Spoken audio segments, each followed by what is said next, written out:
Hey, how's it going? Mike from Mike Rolls Dice, and today we're going to be putting together a M2A5 Linebacker, the new Jump Walker from Warlord Games for the second edition of Konflikt 47. And we got this in the starter set. Now the Linebacker is a pretty interesting medium walker. It comes with a M21 light Tesla cannon, twin HMGs, and a chin-mounted twin MMG.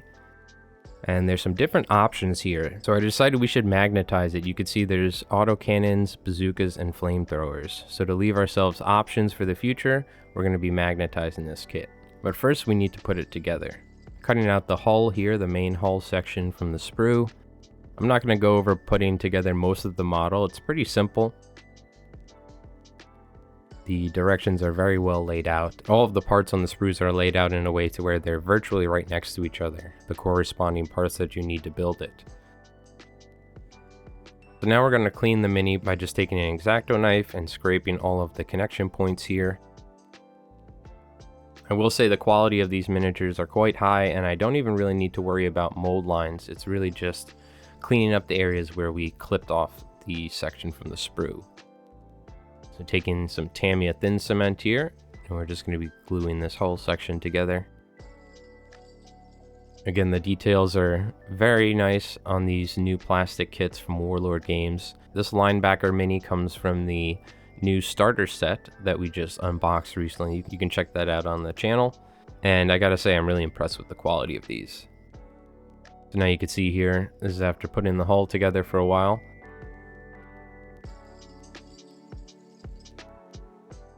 The pilot here, we're going to put him in his little cockpit. So it has the flip-up hatch, which includes a clear canopy as well. Now we're going to be leaving this off till after we paint it, when we're done assembling and painting. Putting some of the legs together here. There were some parts that were a little bit trickier, like where the toes meet the feet. That I had to re-glue a couple times even after painting. But overall, for the most part, this miniature was really easy to put together, especially compared to like some 40k dreadnoughts in the past I've put together. So now gluing the torso here, I found it helped to put a little bit of extra plastic cement right where the hips meet the legs, made for a stronger contact point.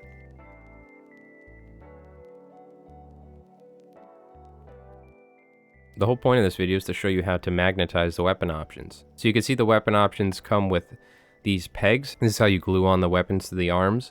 What we're going to do is we're going to take our plastic cutters and we're going to trim this section off.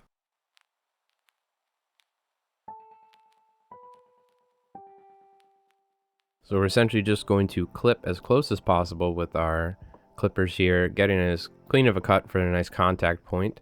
And then we're going to go ahead and I'm going to go ahead and take my little drill here. This is just a little hobby drill that you can buy off Amazon for like 10 bucks. And I'm just going to start with like a little pilot hole, essentially. I started by putting it on the table to get a little bit more leverage.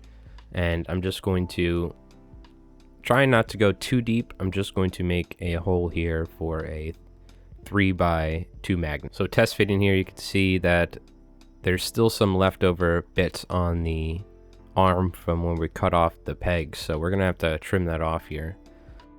You can see the 3x2 magnets here. Now this is after extending the hole a little bit with a larger drill bit. And I'm just test fitting here to make sure that the magnets are sitting flush. Now we're going to take our X-Acto blade and clean up the bits that are left over from when we trimmed off the pegs on the arm. Being careful with the X-Acto knife as always. This one's quite dull, so it's easier to work with. So now what we're going to do for the solution for attaching on the weapons side, for attaching the weapons, the solution is we're going to be using some nickel strips. And I've used these in the past to build terrain. I've used these in the past underneath foam strips or foam dungeon tiles, so that way you can stand up other accessories. So what we're going to do is we're going to cut some thin strips of this nickel, and then we're going to glue it to the flat side of the weapon. And this is pretty nice. All of the weapon attachment points are nice and flat, and they even have some holes, so this will allow for an even better cure with the glue, because that glue is going to seep into the holes. So all we're going to do is then take our X-Acto blade and just position the piece of nickel in a way that it's not going to be too obvious and somewhat hidden, but still give us a nice contact point. And then after pressing that down, try not to get super glue on my fingers, we're going to go ahead and glue in the magnets for the arms. Now these are 3x2 magnets. You can see here I'm just test fitting. This one I went a little bit deep, so we are going to need to clean up the flat surface for a better contact point. But this one I got pretty much nice and level. This is what you're looking for. You want to be able to press it in to where it's nice and fit, to where it's perfectly flush with the surface.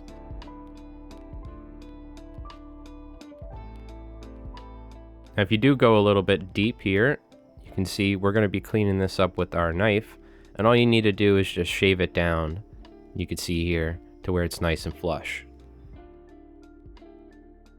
And then with our nickel strips dried on the back of the weapons, and our magnets dried, now you can see we have magnetized weapons on our right arm. So now for the chin-mounted machine gun here, we're going to go ahead and do the same thing. I'm taking my larger drill bit. Conveniently, there's already a hole there for the peg for the weapon. So we're just going to drill this open and then glue our magnet in. You can see I'm test fitting here, just drilling. I didn't want to go too much because that is somewhat of a fragile area. I don't want to go too heavy with it. And after applying a little super glue, we'll affix that magnet.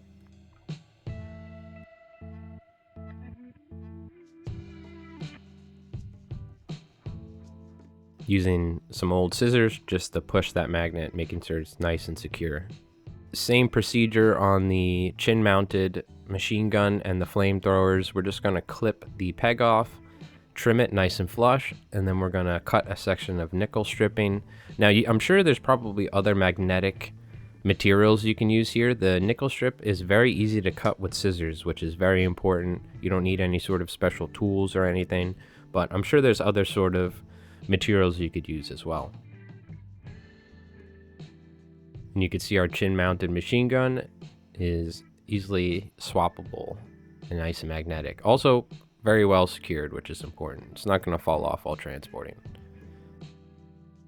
So I am drilling out the Tesla barrel here because later down the line when I'm painting it in later in the future, I feel like I'm going to want to make some sort of Tesla special effects, maybe with hot glue or something. So I just wanted to drill the barrels here. And then we're putting together the Tesla cannon, which is for the left arm. So I also magnetized the joint for where the Tesla cannon goes, so that way we could swivel the arm because it looks way more cinematic. Then I'm going to go ahead and just take all of the other weapon accessories that we could go with, the twin super bazookas, the auto cannons, and I'm just going to magnetize that with the nickel strips. Our magnetized weapons on our linebacker, you can see here it's all put together. We have our chin-mounted machine gun, which we can swap out for our chin-mounted flamethrower, which flamethrowers are really strong in bolt action. I'm curious to see how they do in Konflikt. Though I will say my first game I played with machine guns and they performed pretty good as usual. Now you only get 3 shots with the chin-mounted machine guns. The cool thing with the arm-mounted weapons is that, like the HMGs, you don't have the shots, so you get the full 6 shots. You can see the Tesla cannon here with being able to swivel the arm. I'm sure I could probably do that for the other arm as well. I just didn't do it for now. Also, not to have too many moving parts on these is important. Otherwise, things get wacky. And you can see our weapon accessories for the right arm. We have the 2 auto cannons. I haven't tested those out, but I'm probably going to use them in the next game to see how they work. And we have the twin super bazookas. Now those are a little bit heavier. The twin super bazookas, you probably could actually install magnets in themselves. Some of the weapons are pretty thin, but the twin super bazookas, if you do have an issue with them moving around, you can always drill and put magnets in, and that'll be way more secure. And then we have the canopy, which we'll be putting in at a later date. And there we go. There's our finished M2A5 Linebacker Jump Walker, the new plastic mini from Warlord Games for Konflikt 47. We actually just played our first game yesterday, and I'm working on editing that. So, well, hopefully you enjoyed this video. A simple way of magnetizing your weapons to get you on the tabletop so you can use whatever weapons you feel like with your linebacker. Well, thank you so much for watching. My name is Mike from Mike Rolls Dice.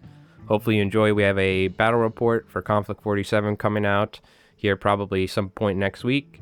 And we have tons of different videos for minis and battle reports and stuff like that. Well, until next time, keep rolling high on those dice.